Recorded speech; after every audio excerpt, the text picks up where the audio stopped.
This morning we're going to be speaking to a young lady who is not afraid of natural barriers. This is absolutely amazing.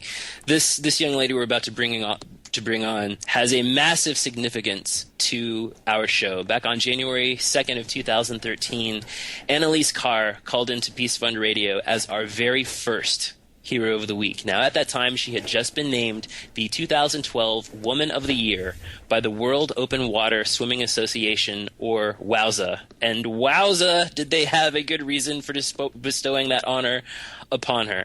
That August, at age 14, Annaleise became the youngest person ever to swim across Lake Ontario. It's 52.5 kilometers, 33 miles, in 26 hours and 41 minutes after filling out 70 pages of paperwork just to get permission to do it, setting a new international record by being the youngest person ever to swim continuously in open water for more than 24 hours. Now, when you factor in the fact that the entire time she's swimming, she's being smacked by heavy currents and 6-foot waves that are constantly battering her off course, the actual distance she swam was probably closer to 70 kilometers or 44 miles.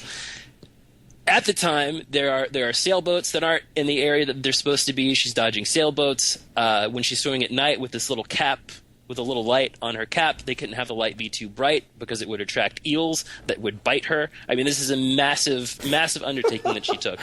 Now, the reason she did this was she wanted to raise money for a charity called Camp Trillium, and we're going to let her explain what Camp Trillium is. When she undertook this swim, her goal was to raise $30,000 for Camp Trillium. She has instead raised more than $250,000 for Camp Trillium. Wow, that's amazing. Her new book about the Lake Ontario crossing arrives in stores this month. She's currently training for her next big swim. On July 25th of this year, Annaleise is going to dive into Lake Erie in Erie, Pennsylvania. 75 kilometers or 50 miles later, she's going to come ashore in Port Dover, Ontario, as a world record holder for swimming the greatest distance across Lake Erie. And once again, she'll be swimming for the children at Camp Trillium, and she'll be joining us very shortly to talk about her latest adventures. Got it. She's on, I think. Annaleise, are you there? Yeah, I'm here. Hello, how are you? Hey, Annaleise, congratulations. Yeah. Wow, that's amazing. I'd say hello again, really. Welcome to Peace Fund. How are you doing this morning? I'm good. How are you? Oh, we're fabulous. We're always fabulous. We're chomping up the radio waves at the moment. Right now, we're all suffering slightly from a little low self-esteem because of your accomplishments Exactly. have overshadowed anything we've done collectively as a group. So, Annaleise, we've got Mark Ryan and TJ Scott on the line, in the studio, I mean. And they're obviously, TJ's done a book for breast cancer, and I know you've worked on Camp Trillium. Can you tell us a little bit about Camp Trillium, why you did it, and, I know you can follow you at camptrillium.com, but tell us a little bit about it. Well, Camp Trillium is a camp for kids with cancer and their families. And the saying at Camp Trillium is that if one person in the family is affected by cancer, then the whole family is.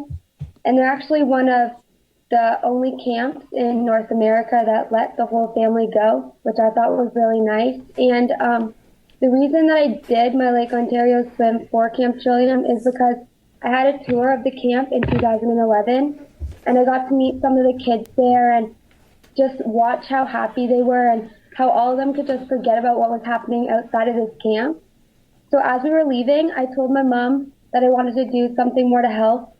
So I asked one of the ladies who works there if I could volunteer, and she told me I couldn't until I was 18. So I was thinking of other ways that I could help out. And I remember one of the guys that did the 10-kilometer swim with me in 2011 that we were doing the 10-kilometer swim for was Camp Trillium, so that's why we had the tour. And one of the guys who did this swim with me, one day he jokingly said that I should swim across the lake and that he expects big things from me. So I talked to my sister about it, and she's like, oh, yeah, you can do that, you can do that. So you chose Lake Erie for the next one. I mean, your first swim was a massive success. Why Lake Erie and why another one? Well, I did Lake Erie because I wanted to finish in my hometown, or my, home county, I guess. And, yeah, why another one? I don't know. We'll see. It's a little further, this one, isn't it? Yeah, it's 75 kilometers around there. So are you in training now for it? Yeah, I've been training for a couple weeks now.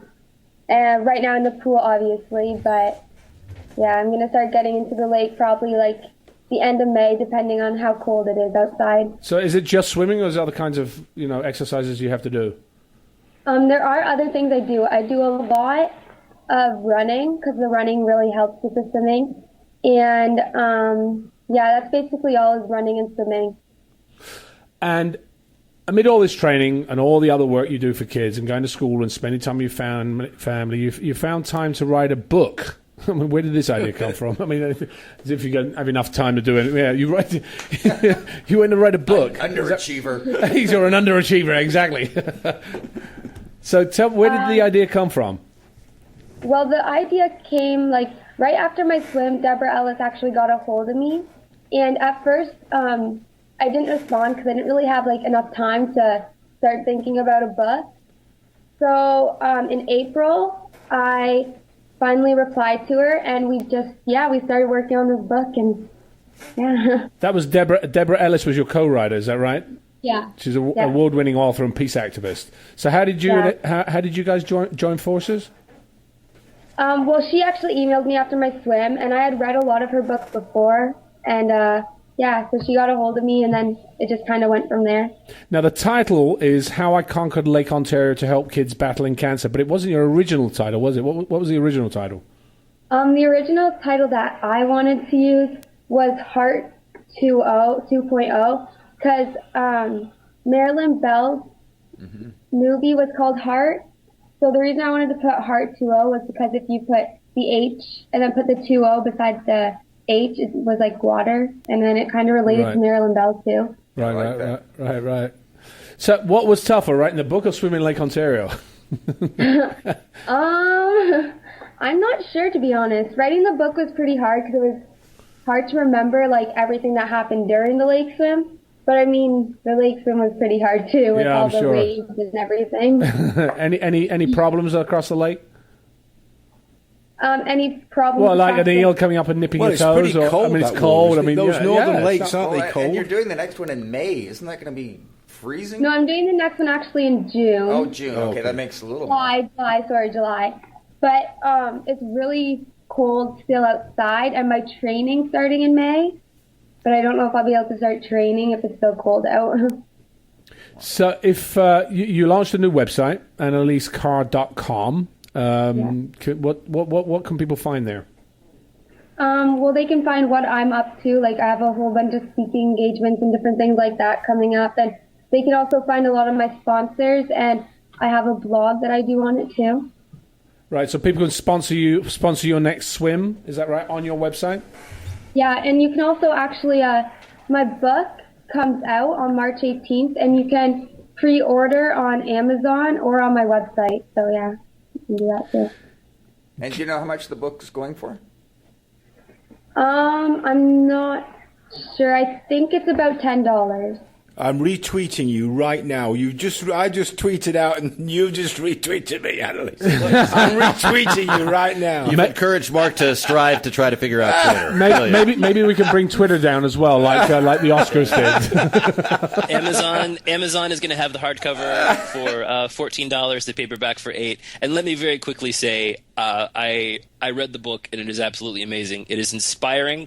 She not only breaks down the swim, but if she puts out a term, she'll define it. If she talks about eels, she'll put a little info box to talk about the eels. Whatever she talks about, she defines. It's so informative. It's so inspiring. It's a fun read. It's a sincere read.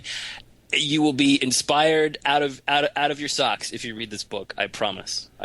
Great. Thank you. Annalise, you also have a philosophy about how, and we've talked about this a lot of times on Peace Farm Radio, that our actions are like ripples in water. What do you think about that? I mean, you want to share that idea that you have?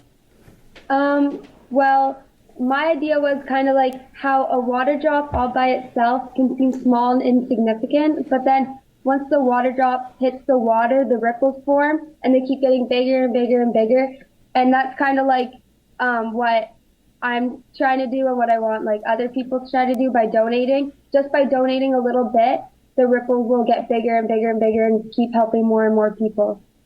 Well, Annaleise, thank you so much for joining us. Again, you're our yearly caller.